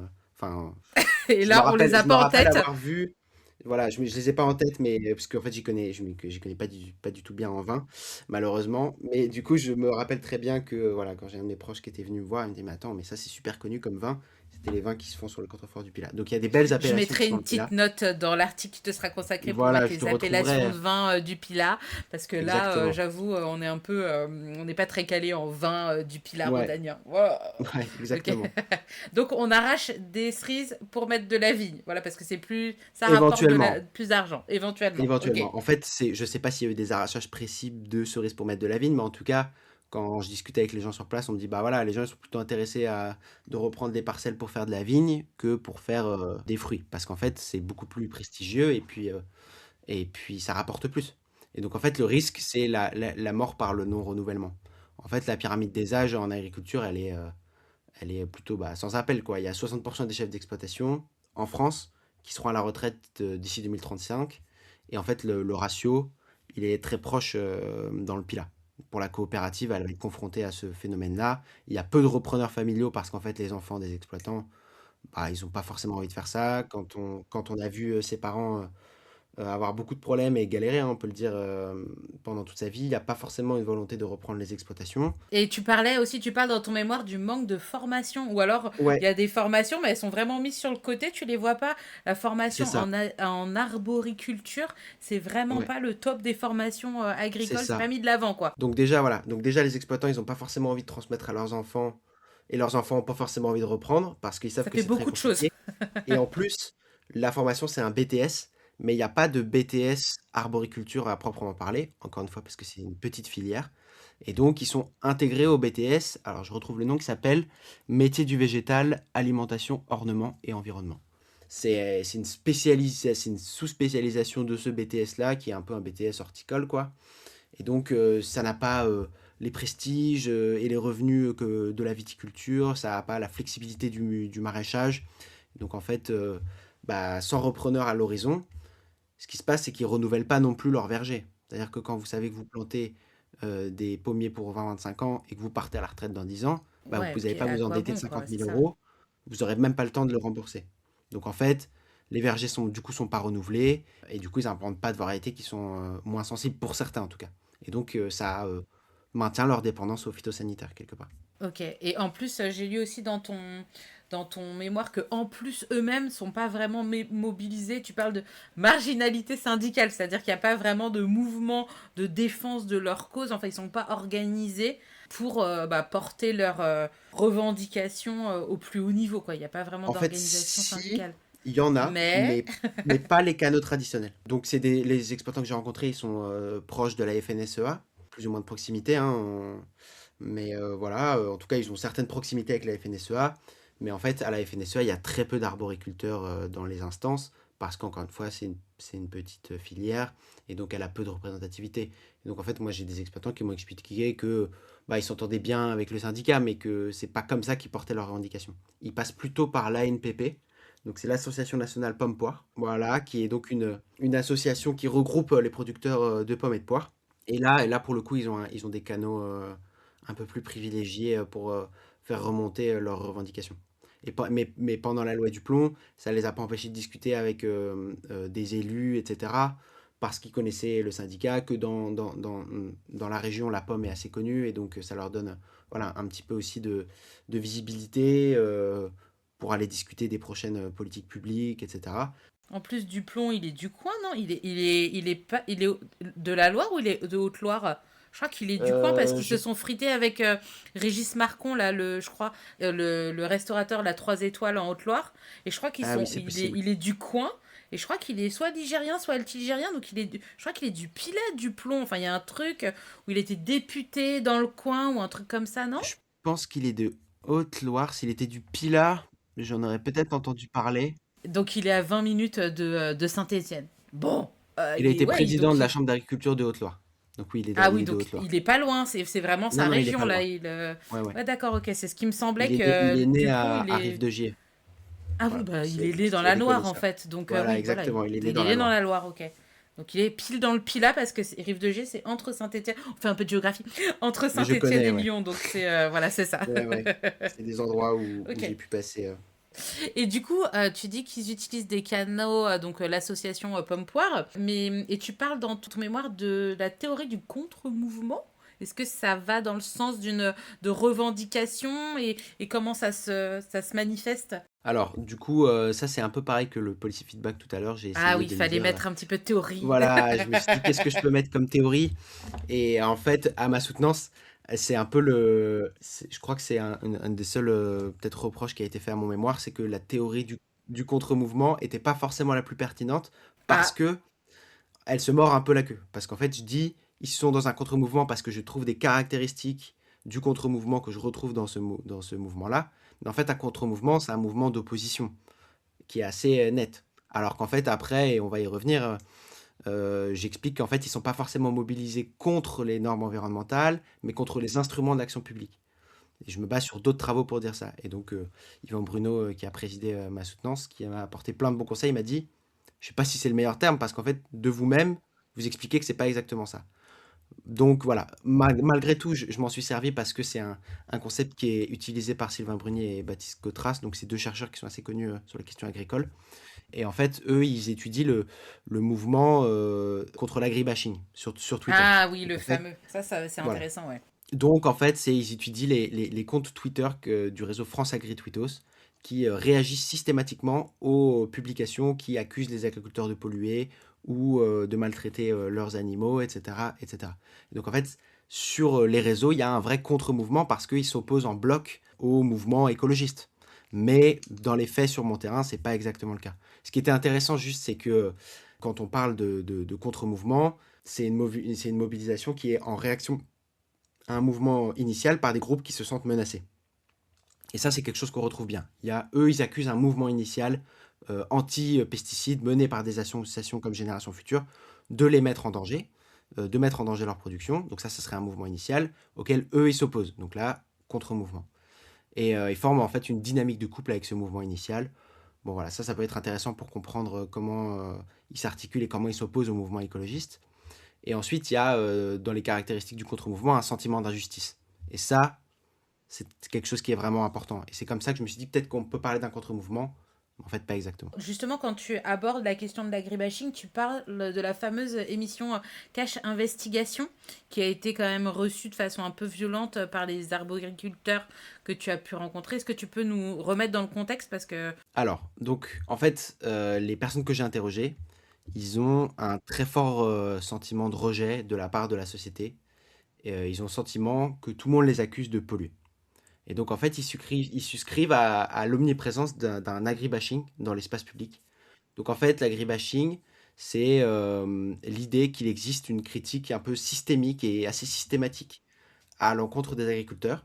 qui seraient des pollueurs, des grands Voilà, pollueurs accusés devant l'éternel. injustement, injustement de polluer et de dégrader l'environnement, de maltraiter les animaux. Et ces accusations, elles seraient portées par pure méconnaissance de leur métier. Ils défendent tous le terme agribashing parce qu'ils ont beaucoup d'anecdotes qu'ils ont pu vivre lorsqu'ils utilisent un pulvérisateur notamment, qui est devenu, selon eux, enfin, un peu le catalyseur quoi, de toutes ces critiques-là. Je peux poser une question? Vas-y. Mais en même temps, après, ça va peut-être être une opinion, donc on sort du cadre théorique, mais en même temps, est-ce qu'on peut reprocher aux gens de se poser des questions sur ce qui est mis dans notre sol quand au final, bah, tu sais, c'est après des années, on peut découvrir des impacts sur la santé, tu vois? Par exemple, moi, je suis d'origine antillaise et forcément aux Antilles, le Oui. sujet, c'est le chlordécone, tu vois? Et t'en retrouves J'imagine. encore, t'as même l'assurance maladie qui met en place des choses pour détecter dans ton sang le chlordécone, etc. Et mettre en place des trucs de santé pour pas que blablabla. Bla, bla, bla. Donc ça a un impact sur la santé des gens et ça a été pulvérisé pendant des décennies. Et même après l'interdiction en métropole, ça a continué parce qu'il fallait bien évacuer les stocks, d'où ma question tout à l'heure. Et tu vois, et finalement, à la base, c'était censé être OK. Mais on s'est Tout rendu à fait. compte que ça restait dans le sol, ça polluait. Donc qu'est-ce qui nous dit que certains produits, c'est pas la même chose parce que avoir du recul sur 50 ans, c'est compliqué. Donc tu vois, c'est aussi, il faut dealer avec ça, les agriculteurs, ils aiment la nature, ils aiment leurs bêtes, et en même temps, toutes nos terres, il y a plein de choses qui sont mises dessus, et les nappes phréatiques, et est-ce qu'on sait ce qui va se passer, tu vois, dans 50 ans. Donc c'est un peu compliqué aussi de... Très, très bonne question. En fait, c'est difficile en effet de se placer vis-à-vis de ça. Ce que je peux dire moi à partir de mon terrain, c'est que eux disent qu'ils sont soumis à beaucoup de contraintes. Et on a vu, hein, on a parlé des procédures d'homologation, on a parlé de ce que eux peuvent subir en termes d'interdiction. Et en fait, il y a une vraie dichotomie entre ce que eux ont la sensation de vivre et les efforts qu'ils ont le sentiment de fournir, et une forme de responsabilisation qu'ils perçoivent par le biais de reportages comme le cache investigation que tu évoquais. Donc en fait, le terme agribashing, il a été créé en réaction à une émission de cache investigation qui a été diffusée sur France 2 en 2016, où Élise Lucet allait voir des producteurs de phytosanitaires, des agriculteurs, et voilà, montrait les dangers et les insuffisances qu'il y a aujourd'hui sur notre conception et notre perception des dangers réels des phytosanitaires. Et en fait, ça, c'est très difficilement accepté par les personnes que j'ai rencontrées sur le terrain, parce que on a vu que eux, ils étaient dans une situation très délicate, que eux, ils ont transformé une partie de leur pratique, on pourra en discuter après, mais en tout cas, ils ont fourni des efforts. Et derrière, il y a des reportages comme ça où ils ont la sensation qu'on les met en accusation. Et donc c'est là où il y a quelque chose d'un mouvement d'opposition qui se crée en eux, parce qu'ils ont un vrai sentiment d'injustice, quoi. Et donc en fait, ils en viennent à dénoncer des figures symboliques du mouvement et de la désinformation un petit peu écologiste qui existerait, notamment Hugo Clément pour son émission Sur le Front et Élise Lucet, qui sont en fait accusés de responsabiliser les exploitants, alors que je pense que ce que des travaux de recherche en sociaux et en sciences politiques peuvent commencer à montrer, c'est que c'est pas exactement leur responsabilité, et ils ont aussi beaucoup de contraintes économiques et commerciales qui pèsent sur eux.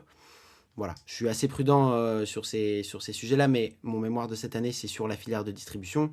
Et voilà, il y a des travaux, s'il y en a que ça intéresse, de Loïc Mazinck et Jeanne Pahin, qui montrent que la filière de distribution a plus d'impact. Ils ont plus d'impact sur l'utilisation de pesticides que ce qu'on peut penser, par les critères qu'ils imposent. Et donc, les exploitants, les gens que j'ai rencontrés moi, sont pas à incriminer pour cette raison-là. Ce qui est intéressant aussi, c'est que donc moi j'ai regardé le reportage de Cache Investigation. Alors, je ne sais pas s'il y a des différences entre celui qui est disponible maintenant, celui qui a été diffusé. Dans ce que moi j'ai vu, Élise Lucet précise que les agriculteurs ne sont pas les fautifs, mais qu'ils sont aussi dépendants de tout un système. Ce qui est intéressant, c'est que c'est précisé dans le documentaire, mais qu'en fait, c'est quand même perçu comme une attaque contre leur travail. Il faut savoir aussi qu'on pulvérise aussi dans le bio. Déjà, pour passer en bio, il faut mettre plusieurs années ces terres sans les pulvériser. Donc, du coup, ça prend du temps, le passage au bio. Et qui dit bio ne dit pas de pesticides ou d'insecticides. Totalement. Il y a aussi des pulvérisations qui sont autorisées dans le bio. Cet exemple du pulvérisateur que eux mentionnent comme étant le catalyseur de la critique écologiste, bah en fait, ils disent, et à juste titre, hein, que ça a un peu aucun sens, parce on peut pulvériser n'importe quoi dans un pulvérisateur. C'est le même objet pour du bio ou pour du conventionnel.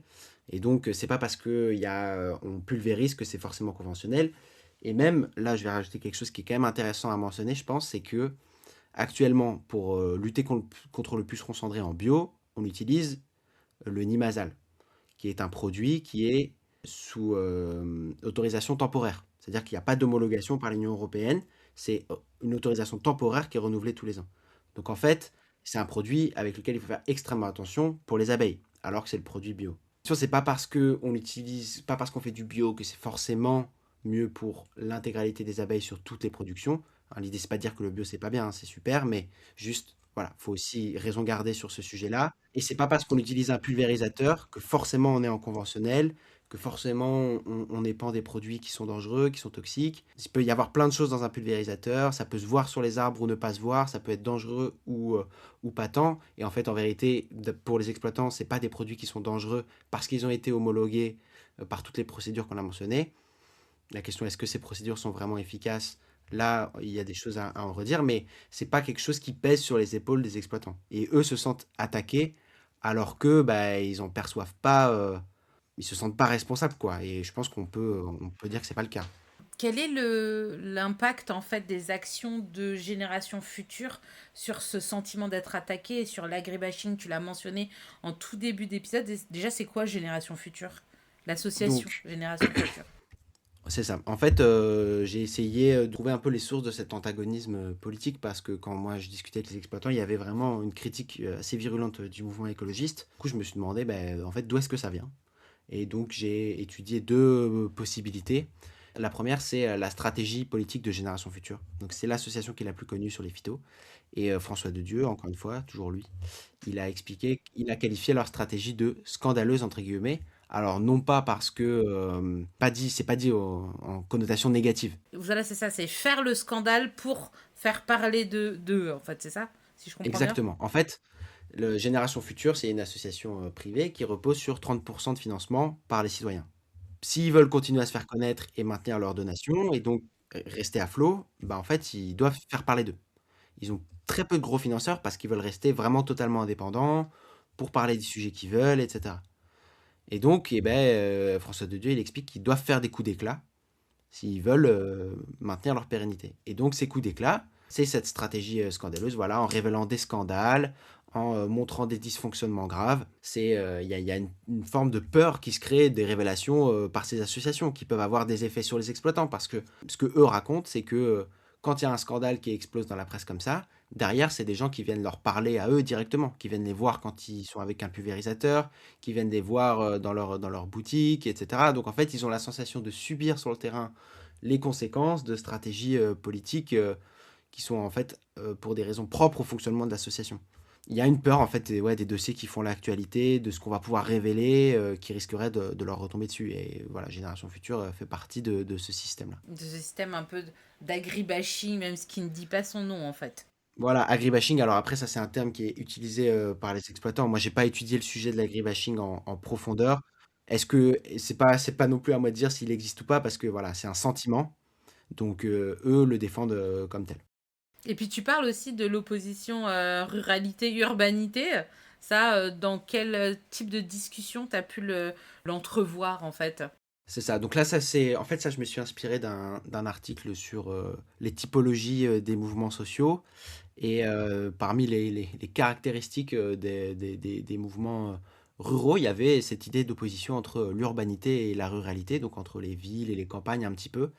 Alors bon, il faut faire assez attention, quand on dit, ce genre de choses parce qu'il y a eu des analyses un peu englobantes et j'explique, notamment le travail de, Christophe Guilluy qui a été beaucoup repris, dans le débat public. Christophe Guilluy, il a développé un concept qui s'appelle la France périphérique. D'après lui, il existe, les habitants ruraux ou périurbains qui ne bénéficient pas des bienfaits de la mondialisation parce qu'ils ne sont pas connectés aux grands centres urbains. Et donc en fait, ces périurbains, ces ruraux, ils seraient en conflit avec ce qu'il appelle les bobos, donc des habitants aisés des centres-villes, qui les méprisent et qui les qualifient de racistes. En fait, c'est une théorie qui est hyper simplificatrice parce que en sociologie, on ne parle pas du tout comme ça. Et voilà, ça a été démonté notamment par Hervé Marchal et Jean-Marc Stébé. Et en fait, ils expliquent que euh, en faisant ça, il uniformise les espaces périurbains et ruraux, alors qu'en fait, il y a des hiérarchies économiques et sociales aussi bien dans les espaces ruraux que dans les espaces urbains. Donc voilà, il faut faire attention quand on parle d'opposition entre les centres urbains, entre l'urbanité et la ruralité. Néanmoins, en fait, dans le discours des exploitants, euh, on retrouve une forme de critique des néo-ruraux parce que on est dans des territoires, le Pilat, qui sont proches de grands centres urbains et qui donc voient des néo-ruraux arriver, qui cherchent un peu plus d'espace, voilà, vivre un petit peu à la campagne et qui parfois travaillent à Saint-Étienne ou à Lyon et qui comprennent pas vraiment, d'après les exploitants, les enjeux des pesticides, qui pensent que c'est systématiquement dangereux, etc.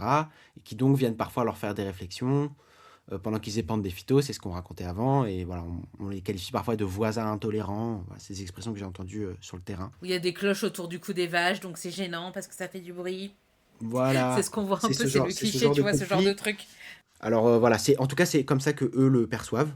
Et donc j'ai identifié comme source potentielle de cet antagonisme politique, voilà, les renouvellements des conflits qui peuvent exister entre certains habitants urbains et certains habitants ruraux, et notamment les exploitants.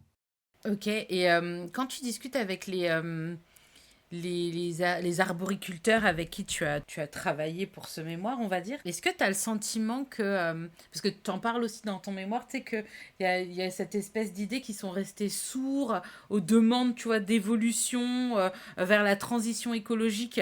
Il y a même, alors se sont-ils comportés comme des enfants, tu vois, j'ai posé, mais que c'est entre guillemets, parce que c'est l'image, en fait, qu'on peut donner des agriculteurs qui n'ont pas voulu, en fait, faire la marche vers la transition écologique. Et puis tu parles aussi parfois de l'opposition des politiques publiques et aux objectifs de transition écologique eux-mêmes.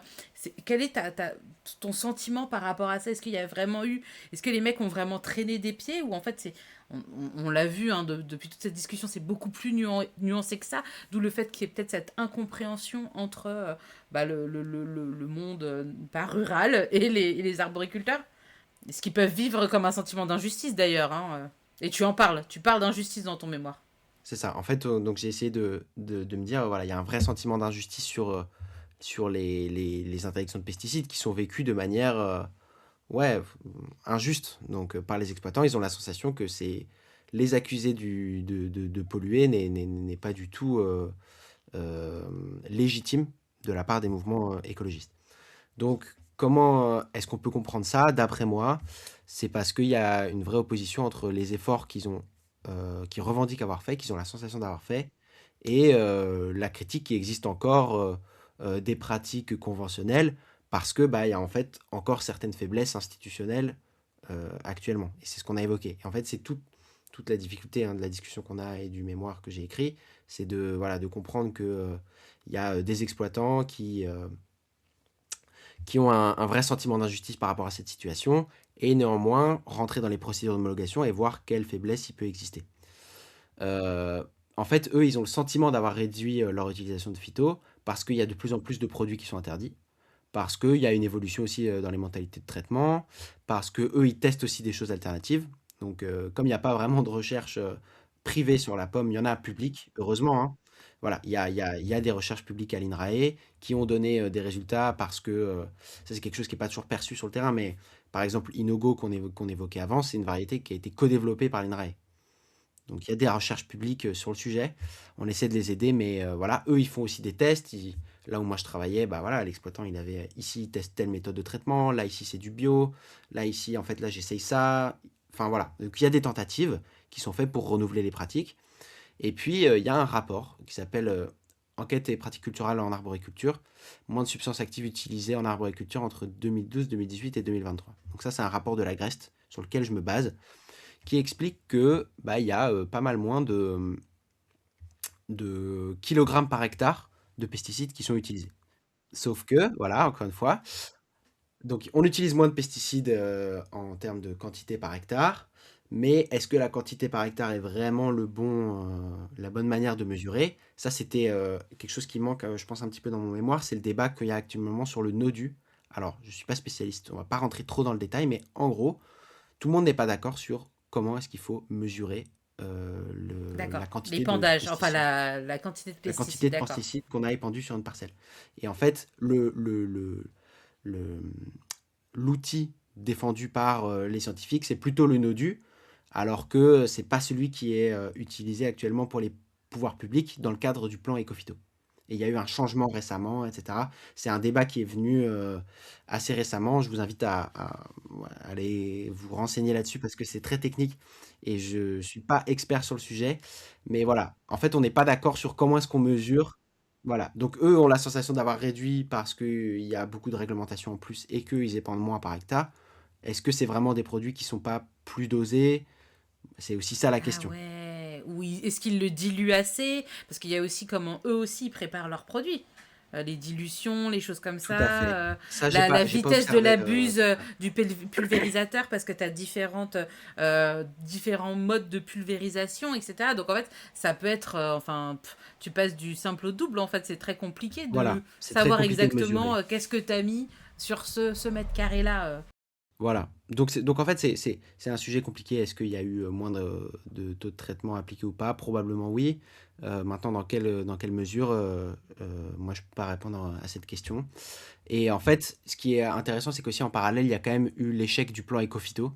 Donc ça, c'est un plan, c'est demandé par l'Union européenne à tous les pays de mettre en place des plans de réduction d'utilisation des phytosanitaires. Et donc, de 2008 à 2018, on était censé de réduire de 50% l'utilisation de phytosanitaires. Et donc, sur cette stat, on retrouve la difficulté de mesurer. Ça veut dire quoi réduire de 50%? Est-ce qu'on réduit 1 kg par hectare? Est-ce qu'on mesure avec le NODU? Voilà. D'où les questions sur ces programmes, enfin sur ces outils de mesure, pardon. Et en fait, du coup, il y a eu un échec parce qu'on n'y est pas arrivé en 2018. Et donc, il y a eu Ecophyto 2 qui fixait le même objectif pour 2025. Sauf que pendant les mobilisations agricoles de janvier 2024 dont je vous parlais tout à l'heure, Gabriel Attal a été nommé Premier ministre et il a fait un discours qui est devenu assez connu sur une botte de foin sur l'exploitation de Jérôme Bail, donc, qui était la figure émergente de la contestation, où il annonçait la suspension de Ecophyto 2, qui était en fait devenu Ecophyto 2+, pour intégrer l'interdiction du glyphosate. Donc voilà. Donc il y a eu tout un tas de plans qui n'ont pas marché, mais les exploitants, ils ont quand même la sensation d'avoir fait des efforts. Et en plus, d'autant plus que tous les exploitants que j'ai interrogés sont impliqués de près ou de loin dans le bio. Donc ils ont tous des parcelles en conventionnel, des parcelles en bio. Et ces parcelles en bio, bah, en fait, ils n'arrivent pas à en tirer des vrais revenus. Parce que il y a eu une énorme baisse du bio sur l'année 2024 notamment. Après le Covid, après la guerre en Ukraine, il y a eu très peu de différence entre les prix du bio et du conventionnel pour les exploitants. Et du coup, en fait, c'était pas du tout rémunérateur. J'ai même rencontré un exploitant bio qui fait que du bio et qui en 2022, au moment de la guerre, du déclenchement de la guerre en Ukraine, a vendu ses pommes bio en conventionnel. Et donc là, c'est Ah oui, terrible. donc c'est complètement, oui, En c'est termes là, de c'est ouais. revenus, voilà. Oui, oui, c'est tant Donc, d'efforts pour pas grand-chose, quoi. exactement. Donc c'est un peu une désillusion. Et dans le discours des personnes que j'ai interrogées, il y a ce truc, bon bah, puisqu'il y avait des attentes sociétales, on s'est dit qu'on allait faire du bio. En fait, ils font du bio et ça marche pas parce que les consommateurs ont pas forcément le pouvoir d'achat, il n'y a pas une demande qui est suffisante. Et donc c'est hyper frustrant parce que eux perçoivent une forte critique de la société civile et derrière, quand ils essaient de mettre en place ce qui leur paraît être des solutions, voilà, des solutions qu'on leur recommande en leur disant, bah voilà, faut faire du bio. Et là, ça fonctionne pas parce qu'il n'y a pas assez de pouvoir d'achat et que les gens n'ont pas assez de moyens pour acheter du bio, tout simplement, surtout en période de crise. Et donc, ça crée un sentiment ouais, d'injustice, quoi. Est-ce que tu dirais aussi qu'il y a, parce que tu en parles un peu, tu l'évoques dans ton mémoire aussi, une incompréhension. C'est-à-dire que les arboriculteurs parfois sont pas au fait de comment ça marche, tu vois, au niveau supérieur de décision des politiques publiques, etc. Et qu'il peut y avoir aussi une incompréhension entre les arboriculteurs, les agriculteurs, je vais dire en règle générale, et la chaîne de décision. Je pense notamment, tu vois, l'Agence nationale de la sécurité sanitaire et de l'alimentation, là, tu sais, qui est parfois accusée de décisions dont elle n'est pas responsable, notamment sur l'interdiction des, je me lance, néonicotinoïdes, voilà. Donc du coup, on voit qu'il y a une perception qui est complètement erronée entre ce que font les décideurs et ce qu'il y a sur le terrain. Et j'imagine que ça va dans les deux sens, en fait. Bah, déjà, peut-être, pour conclure sur ce qu'on disait juste avant, et ça va faire le lien avec cette question-là, c'est, voilà, je me suis basé, comme je l'ai dit au début, sur un article de Blandine Ménel, où elle dit que les exploitants, les agriculteurs, ils critiquent surtout les instruments de l'action publique plus que les objectifs de l'action publique. Sur mon terrain, ça se retrouve par des expressions comme on n'est pas du fou du traitement, mais moi aussi je suis pour la loi qui interdit les pesticides, mais, et là on développe tout l'argumentaire qu'on a évoqué jusqu'ici et les complexités qu'il y a dans la réduction des pesticides. Ce sentiment-là, donc cette critique des instruments de l'action publique, elle se mêle aussi, en effet, à parfois un flou sur les procédures d'homologation et comment est façonnée la réglementation. Et on le disait au début, même moi, là, j'ai plus la tête dedans parce que je travaille plus exactement sur ça cette année. Et ça me met du temps à réexpliquer et à avoir bien en tête comment sont homologués les produits parce qu'en fait, c'est une procédure qui est très complexe. Et donc, François de Dieu, le concept sur lequel j'ai pas mal travaillé, c'était celui de déni organisé. Et donc, ça, c'est l'idée qu'il y a une ignorance qui est généralisée sur les pesticides. En fait, François de Dieu, il fait la distinction entre le secret, donc ça, c'est quelque chose qui est délibérément caché, l'incertitude, c'est quelque chose qu'on ne connaît pas, et l'ignorance, c'est ce qui consiste à écarter des savoirs inconfortables. Si jamais on décidait, par exemple, d'épandre un pesticide qu'on n'avait jamais testé, par exemple, et qu'on le mettait sur une parcelle, bah, ça serait une situation qui est hyper confortable parce que le pesticide serait peut-être extrêmement efficace. Et il pourrait y avoir des études scientifiques au bout de quelques années qui disent: «Ah mais en fait c'est potentiellement dangereux». On commence à avoir des indices et ça, c'est ce que François de Dieu appelle un savoir inconfortable et l'ignorance, c'est le processus, le procédé qui consiste à écarter ces savoirs inconfortables pour rester dans une situation qui est, plus confortable justement. Comment est-ce qu'on écarte ces savoirs inconfortables? Et ben, François de Dieu, il explique que c'est tous les acteurs, publics et privés, qui participent de près ou de loin à, en fait, l'ignorance généralisée, c'est-à-dire, le fait qu'on ne prenne pas vraiment en compte les alertes qu'on pourrait avoir sur les dangers potentiels des pesticides qu'on utilise. Et en fait, lui, ce qui est intéressant et c'est ça qui est, assez passionnant, dans sa théorie, c'est que les acteurs publics qui évaluent les dangers, mais aussi les associations privées comme Génération Future, ils font aussi partie de ce qu'il appelle cette machinerie de l'ignorance. En fait, c'est parce que personne n'a intérêt, au fond, à ce que le système change. Les politiques publiques, ils veulent surtout convaincre, enfin, les pouvoirs publics veulent surtout convaincre les électeurs que les produits qu'ils utilisent sont plus dangereux. Mais donc, en fait, quand il y a des alertes sanitaires, ils ne changent pas forcément la conception profonde et l'évaluation profonde des dangers des pesticides, mais ils font des stratégies de rationalisation collective, de changement limité, qui en fait ne vont pas modifier profondément les procédures d'homologation, qui ne sont pas réellement améliorées malgré les alertes sanitaires qu'on a. Mais et voilà, on a parlé de générations futures qui vivent par le scandale et qui donc n'ont pas forcément les moyens de suivre une affaire une fois qu'ils l'ont publiée. Et donc en fait, est-ce que derrière il y a des vrais changements? Ils ne le documentent pas. Et puis les agriculteurs, eux, ils ont aussi besoin de vivre de leur travail. Et donc ils se sentent acculés entre plein de revendications différentes. Voilà, et donc il y a aussi une sédimentation institutionnelle. Et les exploitants, ils participent eux-mêmes aussi à cette forme de déni parce que ils vont mettre des observations personnelles face aux études scientifiques en disant bah voilà mais en fait moi j'ai lu ça dans une étude scientifique mais en fait quand moi j'ai toujours mis des abeilles sur mon exploitation et j'ai pas eu de problème, ce qui est pas voilà, c'est pas forcément des études qui sont sur le même plan, hein, bien sûr. Et ensuite il y a aussi parfois une minimisation des risques surtout au regard des difficultés économiques en disant bah oui en fait bon bah voilà on a toujours fait comme ça et puis de toute façon je peux pas changer économiquement et donc voilà et donc les risques sont un peu minimisés et donc on n'a pas une conscience qui est vraiment complète des dangers. Et ce que tu disais sur l'ANSES, c'est exactement ça. C'est-à-dire qu'on va accuser l'ANSES de dire ah bah voilà, l'ANSES a interdit tel ou tel produit, alors que les interdictions de produits qui servent à lutter contre le puceron cendré, en fait, il se trouve qu'il n'y en a aucune qui a été mis en place par l'ANSES. En fait, il se trouve que ces produits-là, ils ont été interdits soit par une procédure administrative, comme on l'a dit, soit par un non-renouvellement européen, soit par la loi sous le mandat de François Hollande d'interdiction des néonicotinoïdes. Donc, c'est pas l'ANSES qui a décidé d'interdire ces produits parce qu'ils seraient trop dangereux. C'est des événements contingents. Et l'acétamipride, ce qui est intéressant, c'est que l'acétamipride qui a été du coup retoqué de la loi du plomb par le Conseil d'État au nom du principe de précaution. Donc c'est-à-dire que parce que le principe de précaution il est inscrit dans la charte de l'environnement qui fait partie du bloc constitutionnel, et donc on n'a pas le droit techniquement de réautoriser des pesticides de manière illimitée si on n'est pas sûr des dangers voilà, c'est ça, ouais. et s'il y a un doute qui subsiste sur leur caractère dangereux. Et dans ce cas-là, par principe de précaution, on n'a pas le droit de les autoriser. Et ce qui est intéressant, c'est que la loi du plan a été portée donc, par un sénateur Les Républicains, et que la charte de l'environnement, qui fait partie du bloc constitutionnel, elle a été faite par Nicolas Sarkozy, elle a été intégrée au bloc constitutionnel par Nicolas Sarkozy. C'est pour ça qu'il n'y a pas eu de séisme politique au moment où l'acétamipride a été retoqué de la loi du plomb. Parce qu'en fait, ils n'allaient pas dire c'est un scandale, vous voyez que les lois sont mal faites, parce qu'en fait, c'était aussi la droite qui avait mis en place. Bien sûr. Voilà.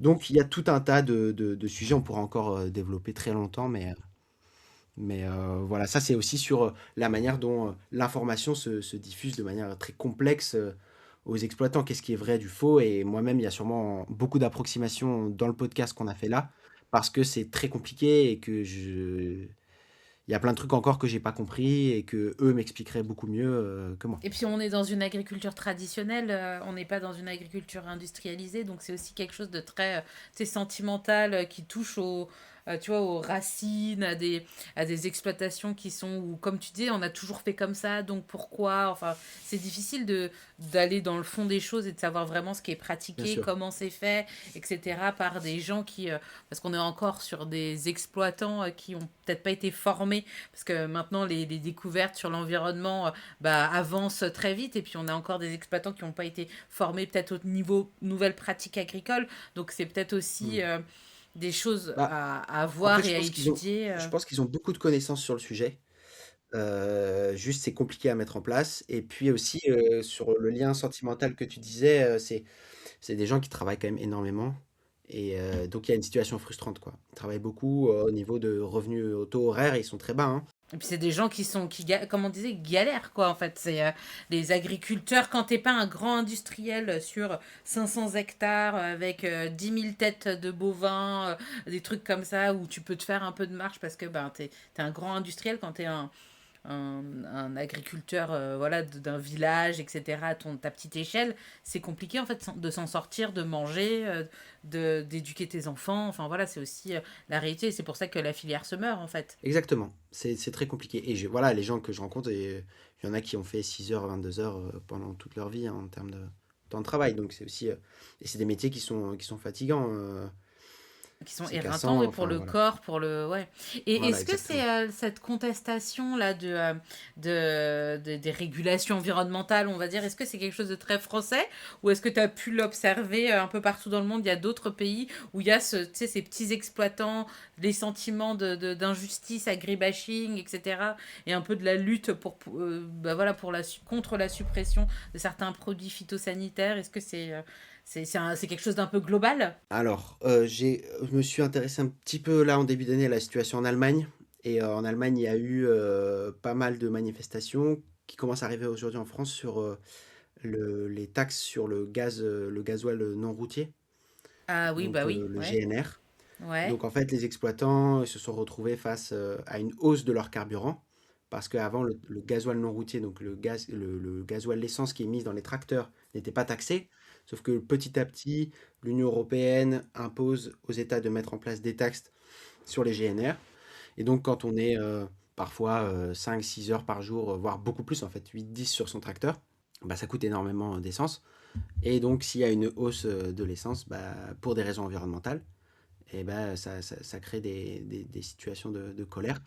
Exactement pareil que pour les gilets jaunes, en fait. Donc voilà, il y a eu ce mouvement-là assez important en Allemagne. Et après, à l'international, je pense que c'est vraiment spécifique à chaque pays. Il y a une grande diversité. Moi, je connais un petit peu le cas indien. En Inde, il y a beaucoup de différences entre les États. Mais il y a des États, par exemple, où il y a des mobilisations assez collectives anti-pesticides de la part des producteurs de pommes, notamment, qui sont dans des situations très différentes de nous, dans des États qui sont en passe de devenir 100% bio.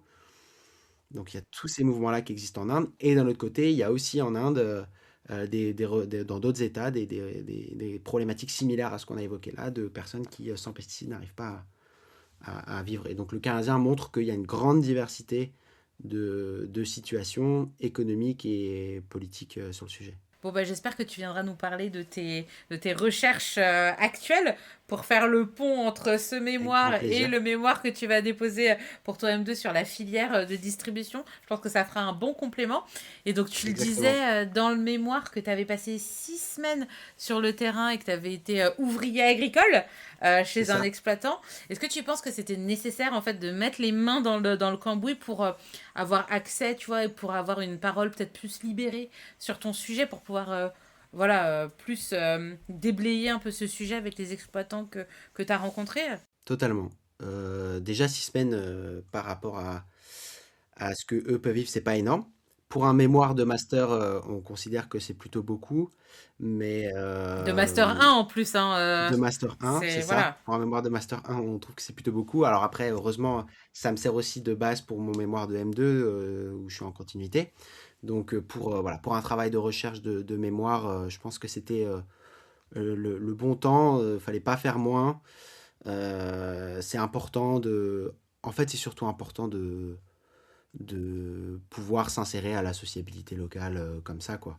Parce que si tu vas sur une exploitation, enfin, si tu veux discuter avec des exploitants, mais que tu connais pas la Oui, la réalité de leur réalité du métier et terrain, que ouais. tu les côtoies pas au quotidien, comment est-ce que tu peux comprendre vraiment? Et puis, en fait, il y a aussi toute cette question c'est ce qui reproche beaucoup aux personnes qui arrivent, c'est-à-dire que des gens qui arriveraient, qui bossent pas là, qui sont un peu extérieurs au truc, qui font quelques entretiens et qui derrière vont dire ah bah voilà, il y a des problèmes de Voilà mon pesticides analyse. en arboriculture, voilà, en arboriculture, pardon. Bah ça, c'est précisément le procédé qui est critiqué par les exploitants. Donc en fait, l'idée, c'était de prendre un peu le contre-pied, de voir si on les côtoie au quotidien, comment est-ce que, ils en parlent, comment est-ce qu'on peut avoir un point de vue complexe sur la situation. Et voilà, c'était vraiment l'objectif, c'était de pouvoir être cohérent sur mon terrain surtout. Et puis au cœur de ton terrain pour le comprendre. Voilà, Essayer de le comprendre le mieux possible, même si, comme on disait, il y a peut-être voilà, des approximations, des choses qu'on n'a pas encore saisies. Au moins, ça fait une approche, voilà, une approche concrète au cœur de ton terrain. Et donc, du coup, donc ça, c'est pour voilà, le travail de terrain et le travail de mémoire. Parce qu'en M1, bah, c'est la première fois qu'on se frotte à l'écriture d'un mémoire de recherche. Comment tu as vécu cette période? alors donc déjà, moi j'ai beaucoup aimé. Franchement, faire de la recherche, c'est ce que je préfère faire. Je voudrais vraiment faire ça plus tard. Et donc, pour moi, le mémoire, c'était vraiment hyper fun, quoi. Y compris la partie rédaction. Il fait 130 pages à peu près et Il je est me suis super bien intéressant. amusé. Alors, je sais pas si tu m'autoriseras à le mettre en lien, Oui, oui, enfin, avec voir plaisir. comment le Il est en mettre à ligne, hein, de toute façon. disposition. Il est en ligne, c'est bon. Parce qu'il est vraiment très bien écrit. Tu as une jolie plume.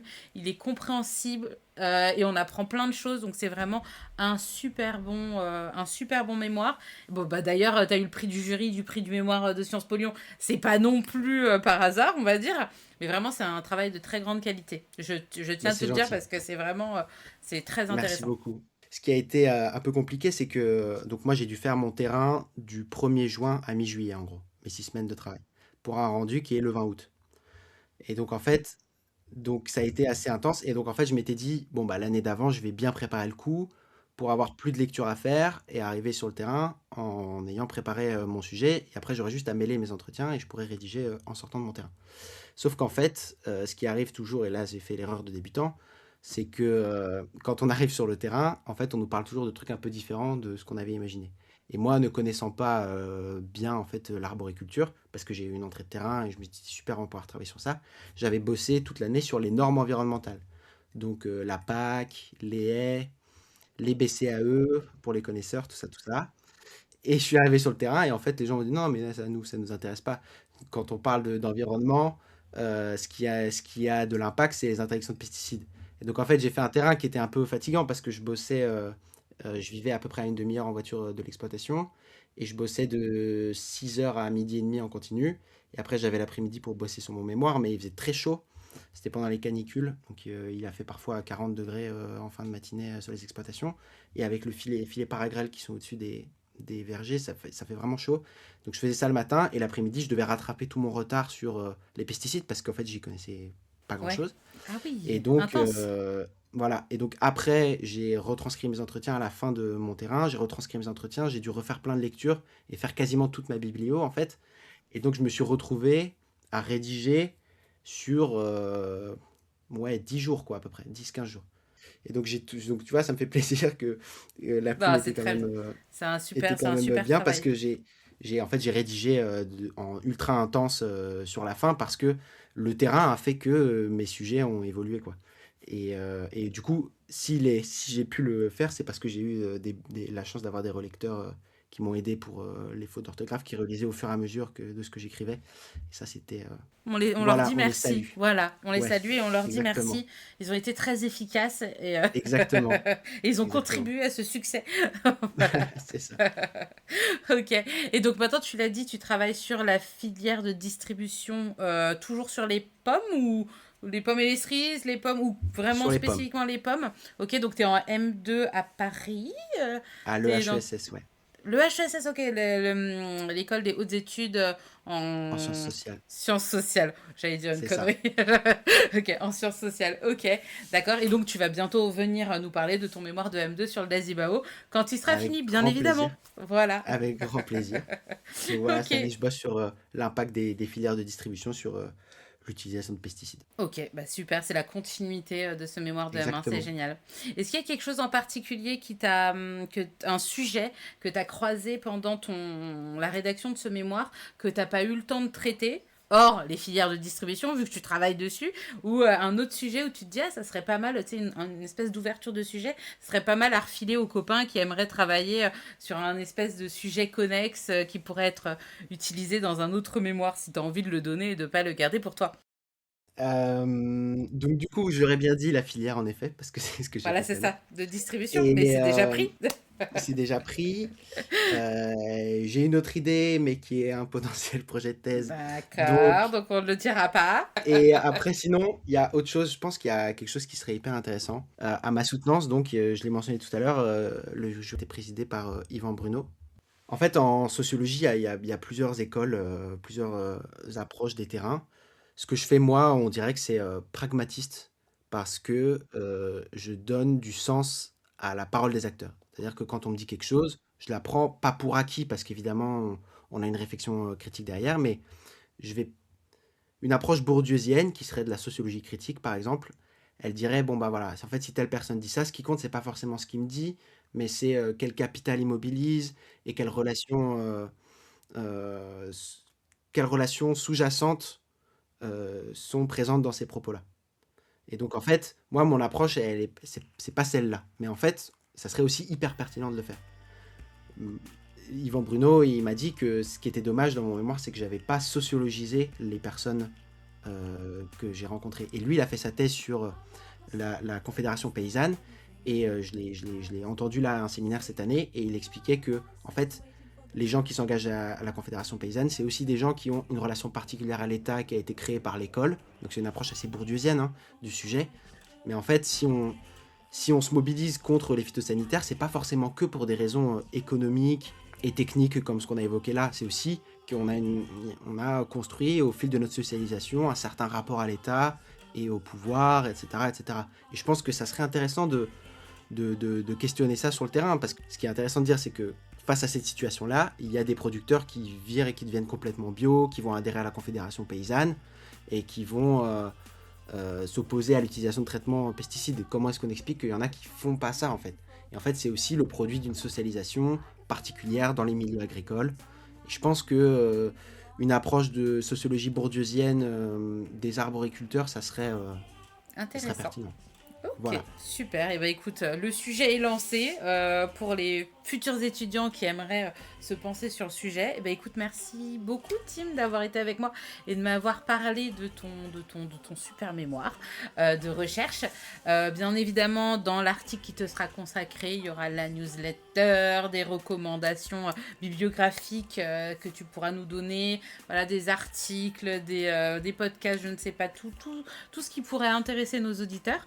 Et puis écoute, merci encore et puis à très bientôt. À bientôt. Merci beaucoup de m'avoir reçu. Bye bye.